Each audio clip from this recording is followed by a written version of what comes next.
নমস্কার বন্ধুরা, আমি দীপ্তার্ঘ ফ্রম এমএমসি। আজকে আমার টপিক হচ্ছে অঙ্কোজিন অ্যান্ড প্রোটো অঙ্কোজিন এবং এই রিলেটেড ব্যাপারগুলো। কারণ এটা আমাদের কার্সিনোজেনেসিস, মানে একটা নর্মাল সেল সেটা ক্যান্সারাস সেলে কীভাবে কনভার্ট হচ্ছে সেটা দেখার পালা হচ্ছে এবারে। তো কার্সিনোজেনেসিস এই সিস্টেমটাকেই বলে যে নর্মাল সেল কীভাবে ক্যান্সারাস সেলে কনভার্ট হয়। তো এই প্রসেসের জন্য যেটা একটা মেন ফ্যাক্টর সেটা কিন্তু এই অঙ্কোজিন প্রোটো অঙ্কোজিন। তো ওকে, এবারে একটা নর্মাল ব্যাপার হচ্ছে যে সেল ক্যান্সারে অ্যাফেক্টেড তাতে র্যাপিড সেল ডিভিশন হচ্ছে, এটা আমার মেন ফ্যাক্টর। তো আমার যে অঙ্কোজিন মানে যে জিন ক্যান্সার ক্রিয়েটিং সে এই জিনিসটা করছে, র্যাপিড সেল ডিভিশন করছে বলেই সে অঙ্কোজিন। এবারে আমরা প্রোটো অঙ্কোজিনটা কি? প্রোটো অঙ্কোজিন মানে হচ্ছে অঙ্কোজিনের প্রিভিয়াস স্টেজ। অঙ্কোজিন মানে ক্যান্সার প্রডিউসিং জিন, প্রোটো অঙ্কোজিন মানে হচ্ছে এটা আমার নর্মাল সেলেই আছে। এগুলো কোনো না কোনো কারণে, সেটা ডিউ টু আমার আলট্রাভায়োলেট এরিয়া হতে পারে, বা কার্সিনোজেন অন্য কিছু হতে পারে, বা মিউটেশান, কোনো না কোনো কারণে এটা অ্যাক্টিভেশন হয়, সেগুলো আমরা পরে বলবো। তার জন্য এটা অঙ্কোজিনে কনভার্ট হয়, মানে ক্যান্সার প্রডিউসিং জিনে কনভার্ট হয়। আগে কিন্তু এটা একটা নর্মাল জিন ছিল, তো তারপরে এটা ক্যান্সার প্রডিউসিং জিনে কনভার্ট হলো। এবারে কোশ্চেন হচ্ছে যে তার মানে এই যে অঙ্কোজিন সেটা আমার র্যাপিড সেল ডিভিশন করছে, তো এটা ইনক্রিজ করবে আমার সেল ডিভিশনকে আর সেল গ্রোথকে। এটাই ক্যান্সারের মেন থিং। তো ক্যান্সারাস বলে এটা করলো। প্রোটো অঙ্কোজিন মানে নিশ্চয়ই তারা এই সেল ডিভিশন আর সেল গ্রোথেরই কাজটা করতো, বাট সেটা এক্সেসিভ নয়, র্যাপিড নয়। কিন্তু এরা মিউটেটেড হওয়া বা কোনো কার্সিনোজেনিক এফেক্টের জন্য তার এমন এনহ্যান্সমেন্ট হলো যে সে তার এই সেল ডিভিশন সেল গ্রোথের যে নর্মাল কাজটা সেটা এক্সেসিভলি এক্সাজারেটেডলি করতে থাকলো। দ্যাটস ওয়াই সেটা কনভার্ট হয়ে গেল ক্যান্সার প্রডিউসিং জিনে, দ্যাট ইজ অঙ্কোজিন। তার মানে এই প্রোটো অঙ্কোজিন নর্মাল সেলে গ্রোথ ফ্যাক্টর প্রডিউসিং, এটা নর্মাল সেলের যে গ্রোথ হয় সেটার জন্য লাগে। মানে ধরো তোমার নর্মাল গ্রোথ ফ্যাক্টর যদি আমরা সেল ডিভিশনের জন্য ইম্পর্টেন্ট ফ্যাক্টর বলি, তার মানে কি ট্রান্সক্রিপশন ট্রান্সলেশনের জন্য ফ্যাক্টর, মেন ফ্যাক্টর কিন্তু ট্রান্সক্রিপশন ফ্যাক্টর। তারপরে আমরা বলতে পারি যে যেহেতু গ্রোথ ফ্যাক্টর, তার মানে যে প্রোটিন রিসেপ্টর তৈরি করে, মানে রিসেপ্টর ফর গ্রোথ ফ্যাক্টর, তার যদি সংশ্লেষ মানে সিনথেসিস বেড়ে যায় তবেও আমার ক্যান্সারাস হওয়ার চান্স থাকে। তার মানে proto oncogene is a normal জিন present in normal cell, which is responsible for production of various growth factors, receptor for growth factors, transcription factors, and regulate protein synthesis and gene expression এইগুলো। But they are capable to be converted in oncogenes. Okay, এবারে তার মানে এই আগের একটা term বলেছিলাম আগের দিন ক্যারেক্টারিস্টিকে, এটা হচ্ছে self sufficiency of growth factors. মানে একটা সেল, তাতে আমার ভেতরে জেনেটিক সব কিছুই তো জেনেটিক, তো নিউক্লিয়াস থেকে আমার ডিএনএ, সেখান থেকে রেপ্লিকেশান ট্রান্সক্রিপশান ট্রান্সলেশন হয়ে প্রোটিন তৈরি হবে। তো প্রোটিন বিভিন্ন এনজাইমের ফাংশন করবে, সেটা রিসেপ্টারও তৈরি করবে। এবার বাইরে থেকে যে গ্রোথ ফ্যাক্টর, সেটা হরমোন হতে পারে সাপোজ, তো এই যে গ্রোথ ফ্যাক্টরটা এখানে অ্যাটাচ হলো, এর জন্য এরপরে এর আরও প্রোটিন সিনথেসিস বাড়ে। তো একটা ক্যান্সারাস সেলে কোনো দিন ডেফিসিট হয় না, এটা self sufficiency of growth factor. Self sufficiency মানে জিনিসটা কি দাঁড়ালো, একটা সেল তাতে আমার যেখানে হয়তো ডেফিসিট হয়ে যেত দুটোর কমে, সেখানে যদি 3টে রিসেপ্টার হয়ে যায়, মানে ম্যাক্সিমাম আমার 2টো রিসেপ্টার হলে হয়তো হয়ে যায়, এবার আছে এখানে 3টে, মানে তা 2টো হলে সাফিসিয়েন্ট, সে সেলফলি সাফিসিয়েন্ট হয়ে গেলে প্রত্যেক দিক দিয়ে, প্লাস আর এক্সাজারেটেড হওয়ার চান্স থাকলো। প্লাস কি, এখানে নিউক্লিয়াস থেকে এক্সট্রা প্রোটিন সিনথেসিস হচ্ছে, তার মানে এগুলো এক্সট্রা ফ্যাক্টর এক্সট্রা এনহ্যান্সমেন্ট করবে। তো এই জিনিসটা হচ্ছে proto oncogene two oncogene conversion.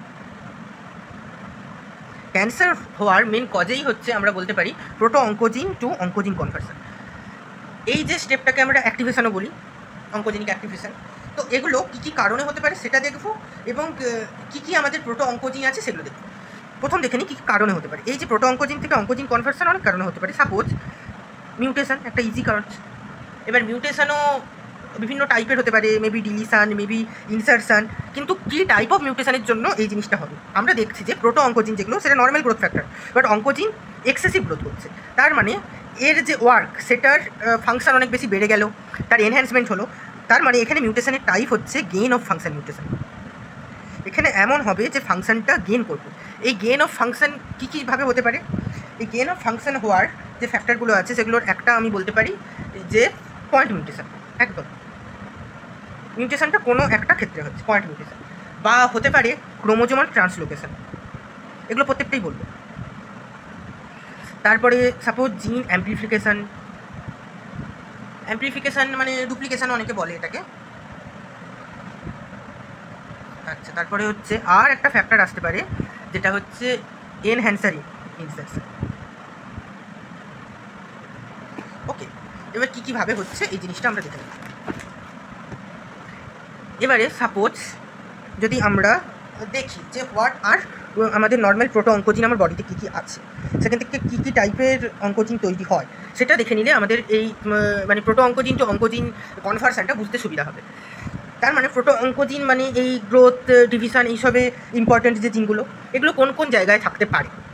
Suppose আমার এই যে রিসেপ্টার তৈরি হচ্ছে যেগুলো গ্রোথ ফ্যাক্টর ক্যাপচার করবে এই রিসেপ্টারের সাইটে এই এলাকাতে। আর কোথায় থাকতে পারে, আমি যদি নিউক্লিয়াস ভাবি তো নিউক্লিয়াসের ভেতরে ট্রান্সক্রিপশন হচ্ছে, সেল সাইকেল কন্ট্রোল হচ্ছে, তো সেইখানকার ব্যাপারটাই হচ্ছে। প্লাস হচ্ছে আর অ্যাপোপ্টোটিক ফ্যাক্টরগুলো, অ্যাপোপ্টোসিস যদি বন্ধ হয়ে যায় তার মানে কিন্তু গেন করে যাবে। তো এই জিনিসগুলো আমাদের রাখতে হবে। তো কী কী আছে প্রোটো অঙ্কোজিন, নামগুলো খুব সুন্দর, মিক, ফস, জুম, সিস, এভিএল, বিসিআর, এরকম অনেক জিন, এগুলো হল জিনস। ওকে, তো এবারে সাপোজ আমি যদি সিস বলি, সিস একটা প্রোটো অঙ্কোজিন, এটা নর্মালি কী তৈরি করছে, পিডিজিএ। পিডিজিএ মানে হচ্ছে প্লেটলেট ডিরাইভড গ্রোথ ফ্যাক্টর, এটা একটা গ্রোথ ফ্যাক্টর। তো এই গ্রোথ ফ্যাক্টরটা তৈরি করে কিন্তু আমার যেটা সিস ওটাই তৈরি করে। কিন্তু এবার যদি র্যাপিড প্রলিফারেশন হয়ে যায় তার মানে এটা ক্যান্সারের দিকে যাবে, এটা একটা ব্যাপার গেল। প্লাস কি, সাপোজ আমরা যদি দেখি যে একটা আছে র্যাস, এই যে র্যাস প্রোটিন বা র্যাস যে ফ্যাক্টর, এটা হচ্ছে মোস্ট কমন প্রোটো অঙ্কোজিন, এর অ্যাক্টিভেশনের চান্স খুব বাড়ে। কারণ কি, এটা হচ্ছে জিটিপিএইচ রিলেটেড।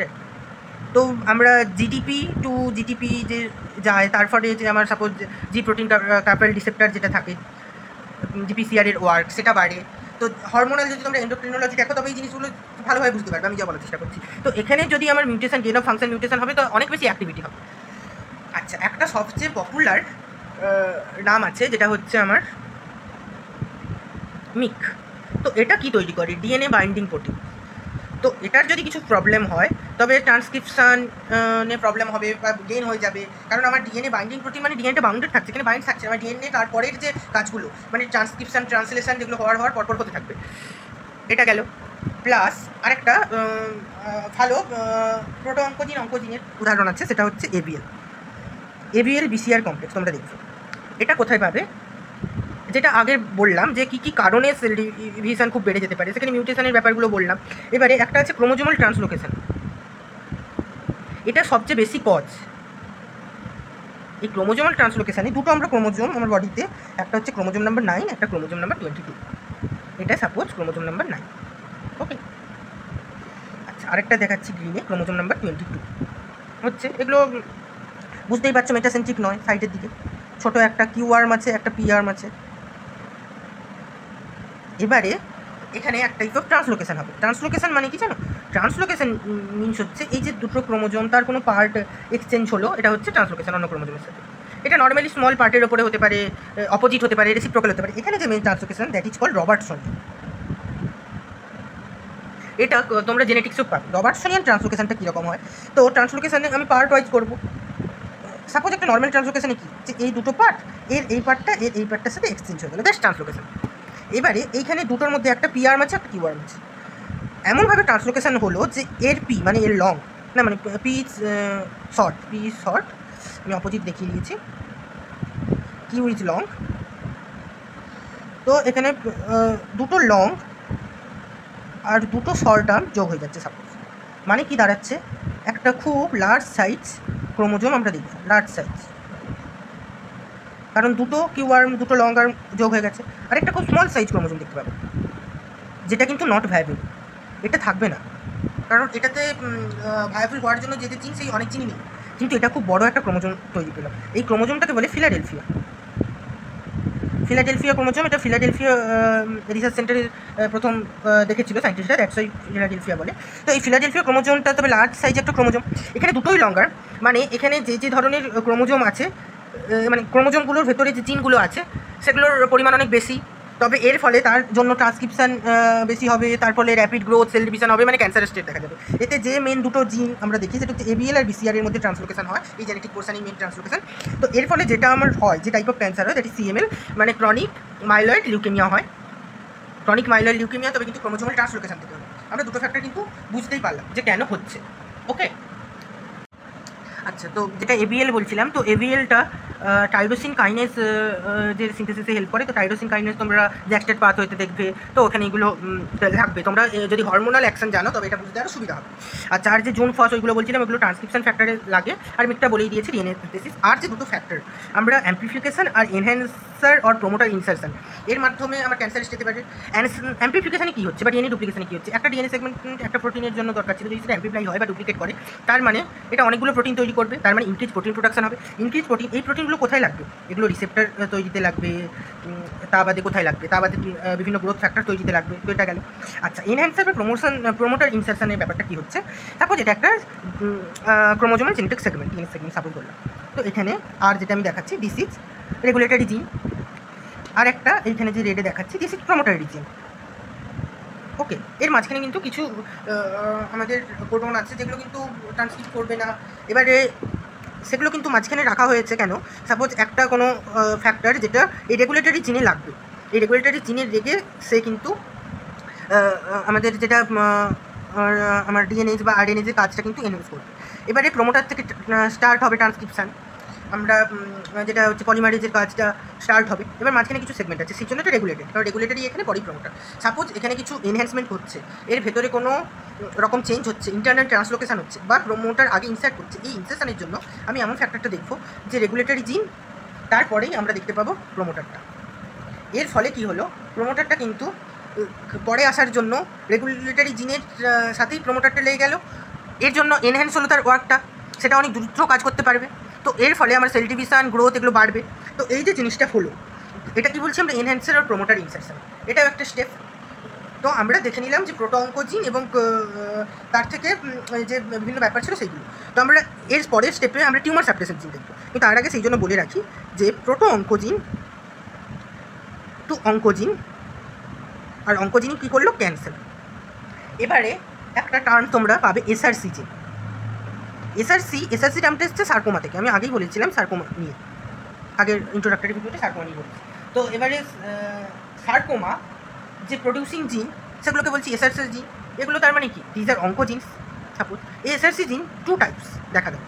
কীরকম দেখা গেল, আমি যে প্রোটো অঙ্কোজিন বলছি এটা আমার বডির নর্মাল জিন, এটা অঙ্কোজিনে কনভার্ট হয়েছে, তো এটা সেলুলার একটা component.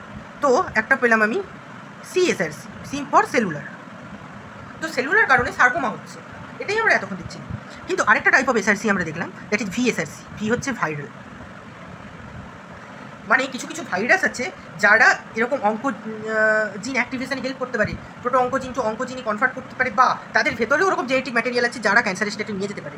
This are called অঙ্কোজেনিক virus বা অঙ্কোভাইরাস। এরকম একটা খুব পপুলার যেটা ভিএসআরসির ক্ষেত্রে আমরা দেখি, দ্যাট ইজ আমরা যেমন হচ্ছে বার্কিটস লিম্ফোমা যদি দেখি, যেটা হচ্ছে বার্কিটস